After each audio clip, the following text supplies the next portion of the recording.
à l'agent de voyage Tempo Afrique Travel. Avec l'agent de voyage Tempo Afrique Travel, pas de problème de connexion, pas de problème de transfert de vol. Avec l'agent de voyage Tempo Afrique Travel, c'est le voyage en toute tranquillité, en toute beauté, de votre maison jusqu'à votre destination. Votre satisfaction est notre plaisir.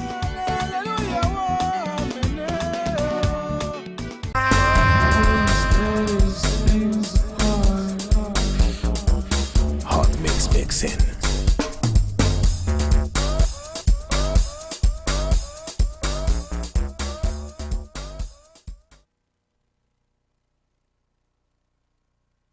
For Africa TV. It has been a tough situation for the Horn of Africa.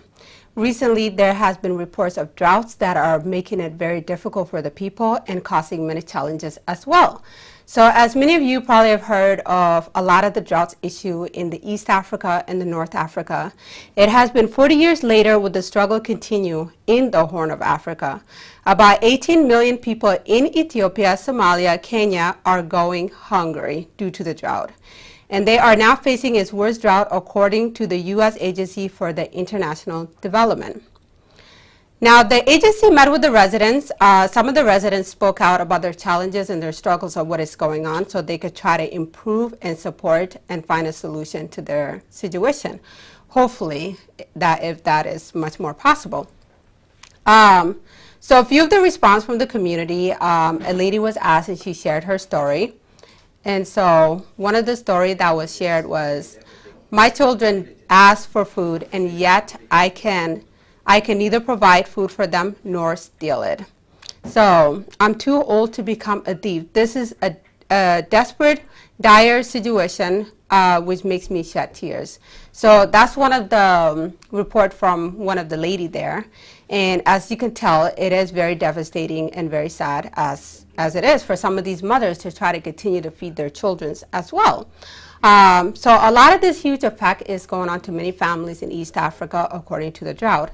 So what the drought does, it shortens the food and it also makes it difficult for farmers and also to grow food to be able to feed the whole entire economic.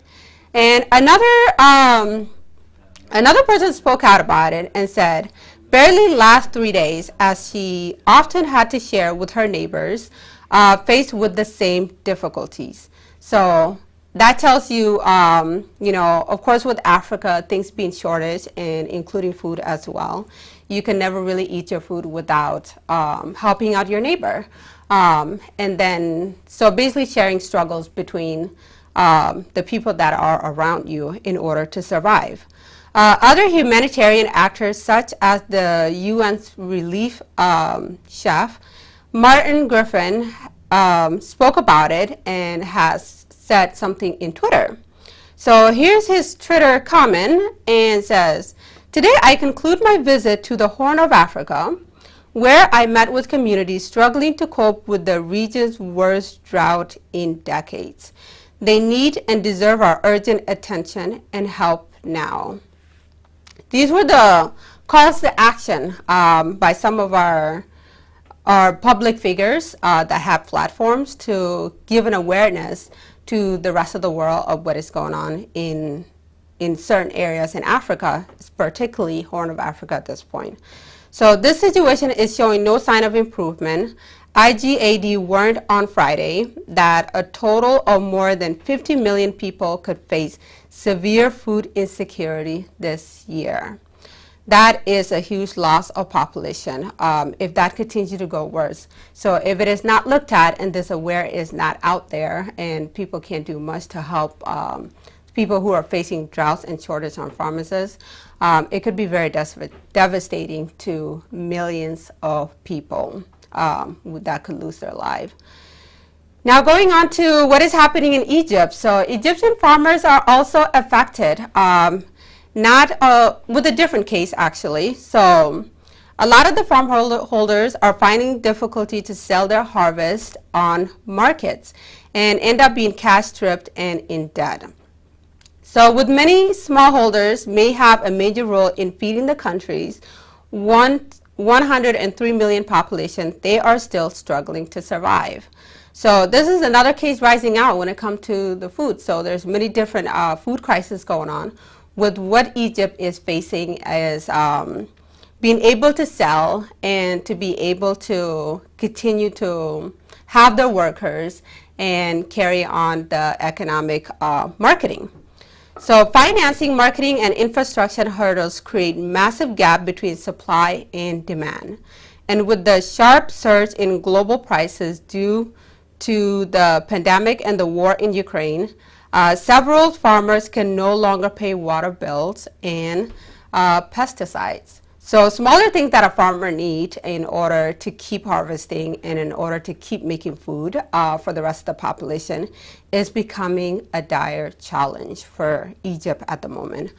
Zukana, who grows onions in Qualayubia in the northern of the country, says farmers are dead, especially small farmers' businesses.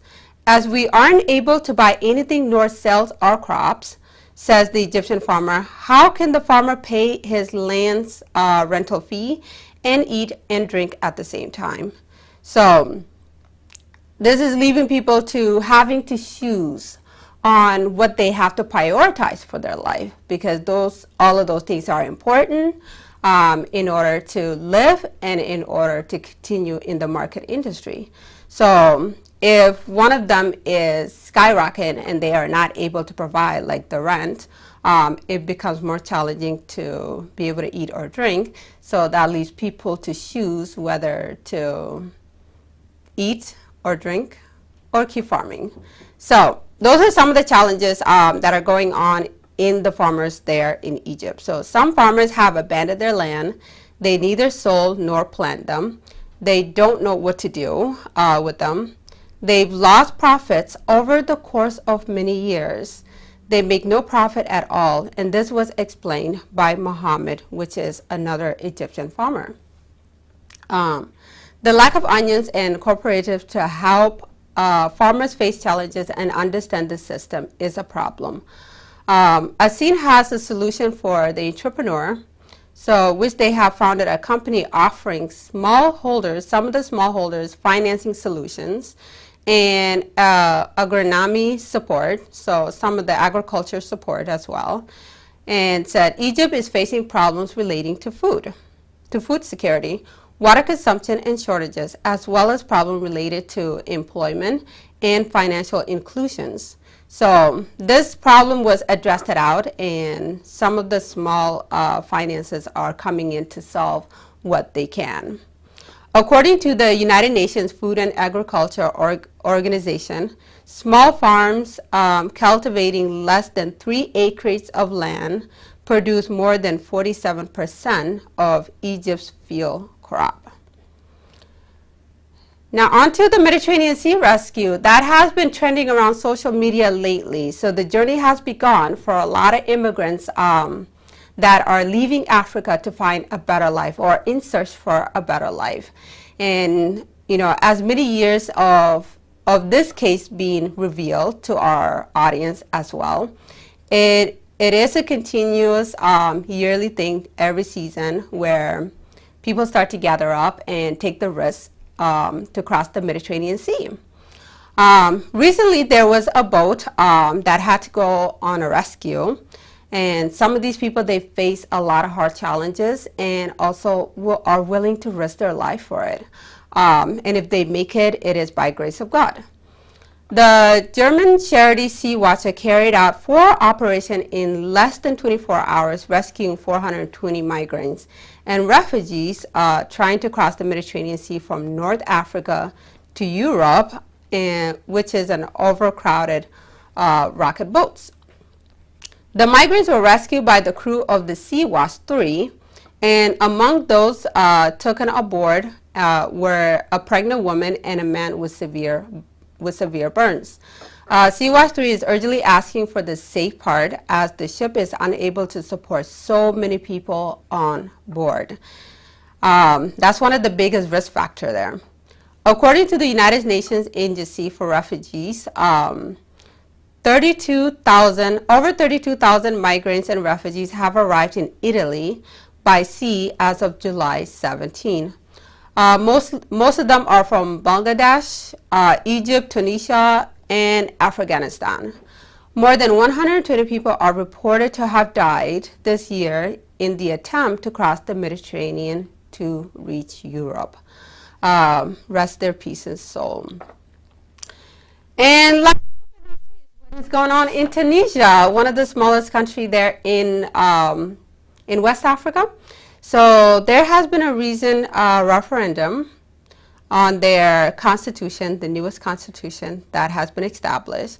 So just a few hours before a referendum on a new constitution, hundreds of Tunisians were still on the streets to demonstrate against the draft text you put forward by their leader. So what could have gone wrong at this point? Officials of the Islamic-inspired party stood among protests in Tunisia on Saturday, accusing President Kais Saied of a power grab since last year.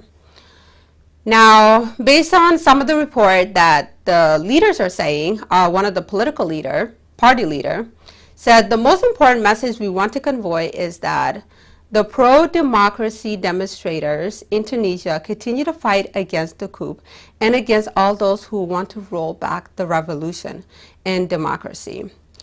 Another former added, Samir Dula, said the referendum was to give allegiance to one person, and that is the whole main goal.